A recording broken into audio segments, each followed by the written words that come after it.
So I'm at the rabbi's house waiting for these two guys that I want to introduce you to for this vlog. These are pretty interesting characters that are doing something very unique and interesting here. I met them 2 weeks ago at the rabbi's. So together we're going to go on a day trip outside Saskatoon. Here they come.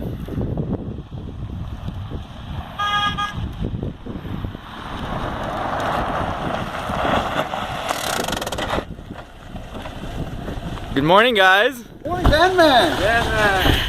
So, who are you? We're the Roving Rabbis.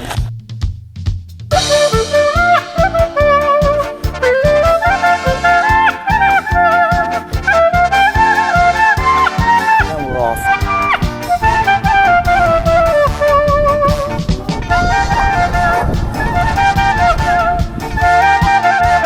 I went on a day trip with these two young rabbis named Eli and Mendel.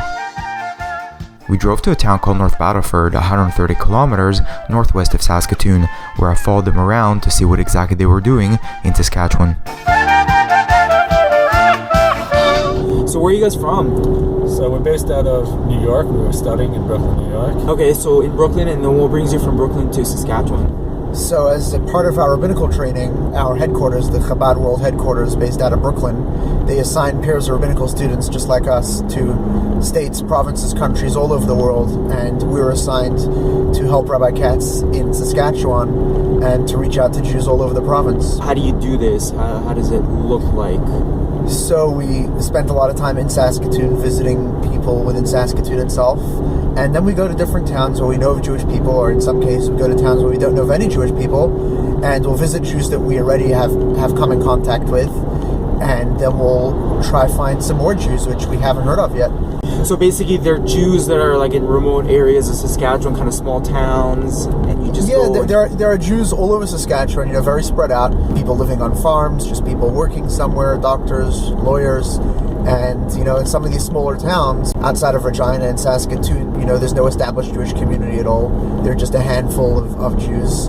So we try to reach out to them, foster a sense of community, connect Jews with each other, and connect Jews with their roots, with their heritage.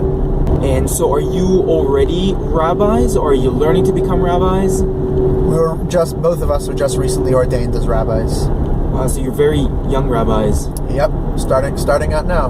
So let's say when you show up at a house and you knock the door, they don't expect you to be there, they don't even know you're coming. What's the typical reaction when they open the door and they see two rabbis? I'd say people are normally quite pleasantly surprised. They're happy to see faces like ours. Rabbinical students like us have been visiting Saskatchewan for at least 4 decades, and a lot of these people, them and their parents, would have been visited by young rabbinical students just like us. So normally we're a familiar sight. So when you go visit a Jewish person somewhere in some town, what is sort of the goal that you have with that visit?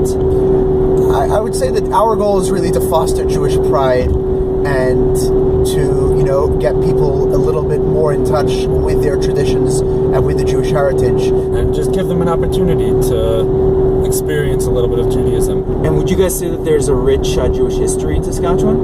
Oh, absolutely. We've been seeing a lot of old shoals, places more than 100 years old. There's some very old cemeteries here, well over 100 years. Shoal being like a synagogue. Synagogue, yeah. What are some interesting sort of Jewish historical sites that you've seen on your trips here?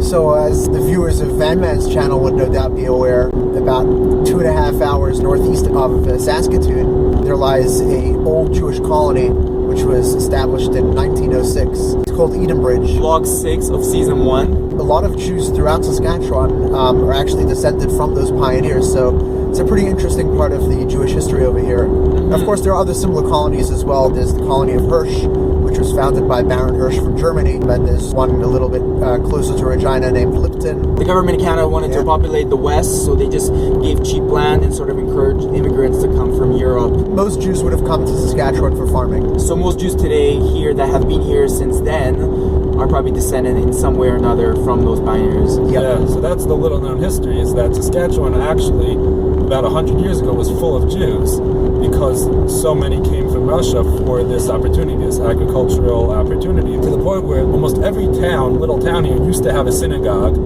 And because there was a Jewish community here a long time ago, most of those communities have moved to bigger cities or sort of died out slowly. So that's why now we're sort of re-exploring, trying to rekindle that a little bit, find what's left or what's able to be remade anew. What's, I think, an interesting fact that Rabbi Katz always brings up that very few people know is that Saskatchewan, when the Zionist Congress was happening in Basel, Switzerland, in the late 19th century, led by Theodor Herzl, they were discussing which places around the world would be fitting for a Jewish state. You know, this is way before the state of Israel. So Israel was obviously an option.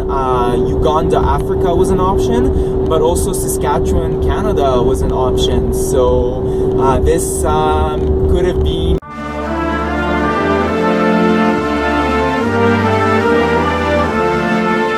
The promised land of Saskatchewan. the promised land of Saskatchewan. Because, yeah, it was fairly empty here at the time, I imagine. Yep. Definitely would have been a country with less problems today, for sure.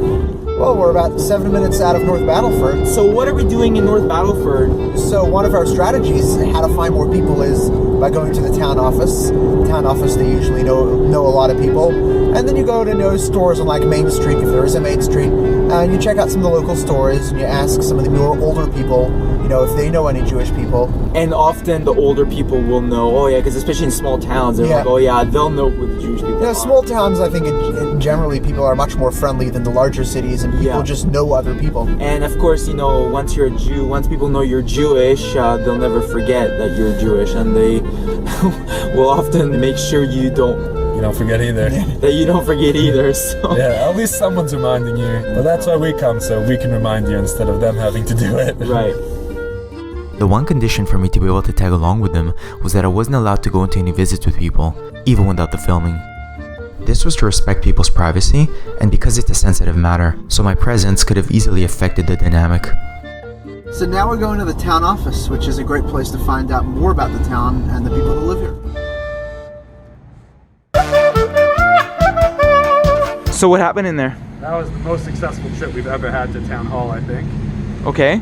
And they just had a lot of information. They gave us the location of the Jewish cemetery, and here was what's interesting is they said there was recently somebody interned there, a Jew, and they were very helpful, and they got all the information about her and about her family, and she got in touch with the person in charge of doing the burials to see if there's any Jewish society associated with it, and if he knew any Jews, which he did.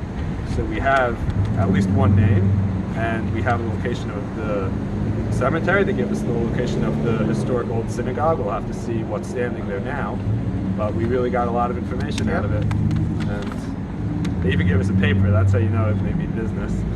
So there's one Jewish family in this whole city. That they know That of. they know I'm of. sure once But- we speak with that family, we'll find the rest of them. So on to the next investigative step. Yep.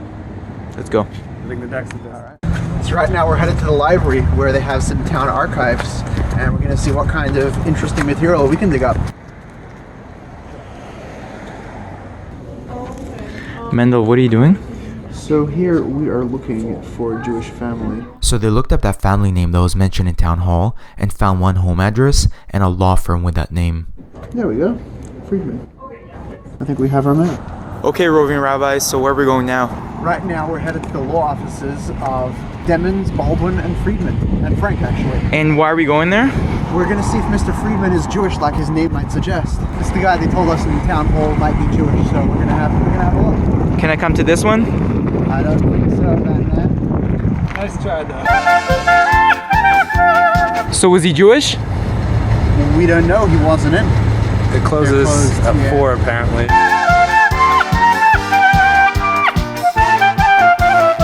So then we went to the home address to see if they could find someone there.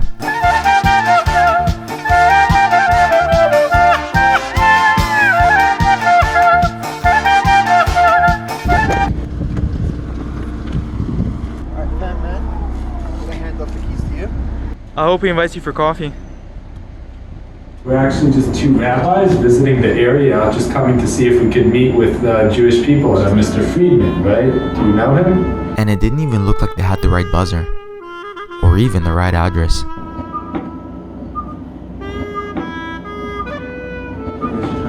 He hung up. So they tried to call the phone number they got from the white pages. Hello?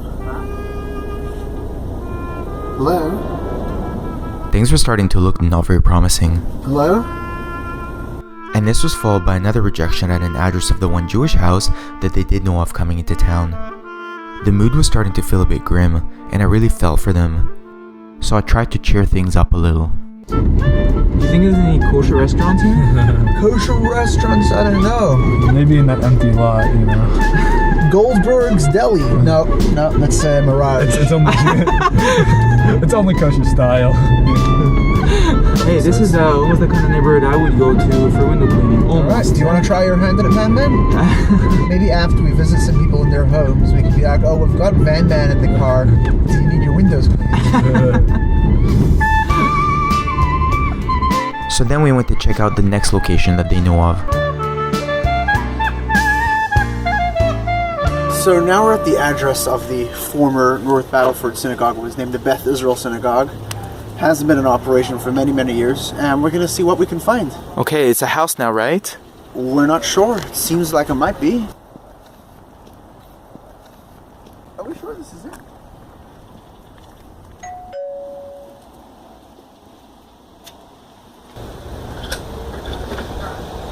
Oh, hi. Hi.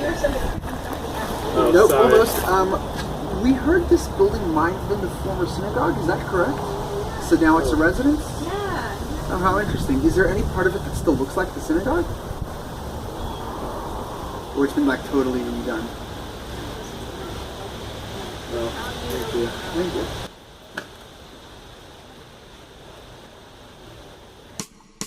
Success. Maybe I can convince them to show me later on once they've warmed up to these people. She told us, how it used to be a synagogue, and in the 70s it was renovated into a home. And yeah, nothing in there looks like a synagogue anymore. It was cool to see. She was really excited to see us, and she's going to post about us on her Facebook page, so hopefully that connects us to some more Jews. The people here are very friendly, very helpful. On to our next destination. Let's get in. So apparently the rabbi, he's on the road to Edmonton right now. Just on the road in the car using his cell phone was able to find the address of this Friedman guy that the Roving Rabbis are looking for. So we're heading there right now in the hopes that he'll be home. We went straight there. The guy was home and he waved to us when he saw the menorah on the roof of the car. So we finally met one of the Friedmans, and he said it was perfect timing. He was about to go meet his father. He said we should follow him, and we'll meet his father, maybe his sister. And we're gonna really meet the whole Friedman family. Yeah, they love the menorah. Yeah, he actually flagged us down when he saw us passing by with the menorah. Yeah, he waved. Yeah. So look at that, the menorah works. We said we're here to visit Jews. He's like, yeah, I'm one of them. Besides from that, it's amazing because he said that him and his father were once he meets him, we're about to go to Saskatoon, and we wouldn't have been able to meet him. He wouldn't have been in town. So had we been there 10 minutes later? Yeah, we wouldn't have gotten to meet one of the last Jewish families in the whole North Battleford. It's unfortunate that I can't be part of that conversation because it seems kind of interesting what's going on there. They're basically being welcomed very warmly, I could tell, and they're just kind of talking to the whole family.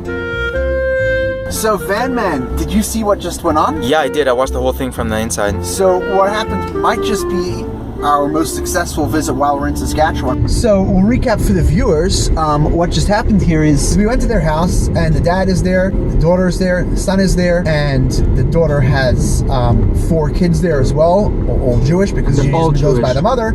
And we made a bar mitzvah for the 16-year-old boy. He'd never put on tefillin before, which is something which we do at a bar mitzvah. And the granddad, we put on tefillin with him as well, which was probably his first time. And as well as his son, we also put on tefillin with the first time. And then we gave Shabbat candles to all the girls as well. 3 generations at All in once. one visit. This is a visit for the books. In our line of work, this happens all the time, and we know that things can just turn around as fast as Blink of an eye. in blink of an eye. Things just turn around, and then you can have the greatest success you've ever had. So that's what we do, and it's good lessons for life as well. Wow, I'm so happy for you guys. Yep. After that visit, we went to find the Jewish section in the town cemetery, which was a very beautiful place. All we see is crosses. We're not seeing any stars of David.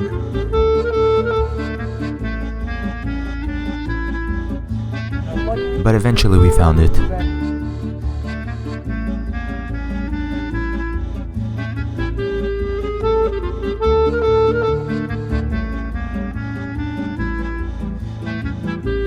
And then we went down to the river where they laid tefillin on me, which is an ancient ritual that's thousands of years old and dates back to the beginnings of Judaism.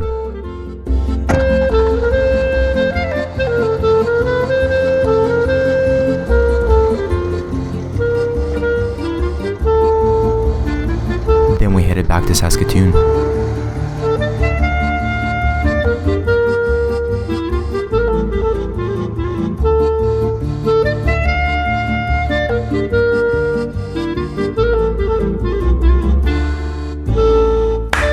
Okay, Roving Rabbis, so how would you summarize the day? I think it was really good. Yeah, We had a lot of success. successful. Yeah.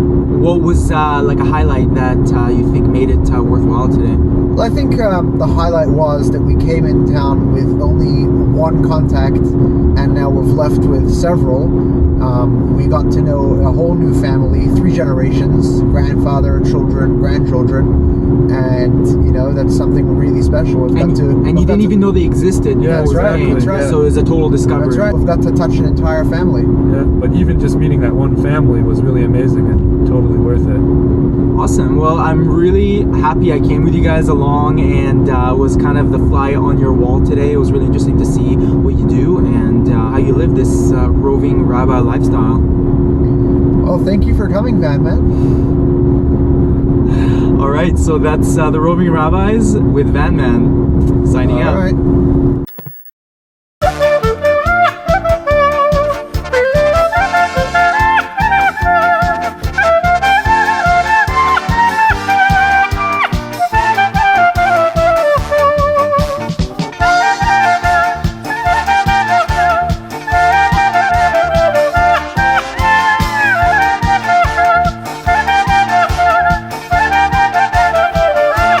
So next day we're back at the rabbi's house and they have to go do another meeting in Saskatoon and I have to go wash a house, so we're off on our separate missions, one holier than the other.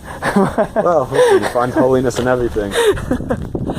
Maybe one day we'll do another collab and we'll be able to meet a Jew and wash his house. Meet a Jew and wash his house, so Together. I'll show up, do my part. Exactly. We'll put All right, on see him you, and go wash subscribers. his house.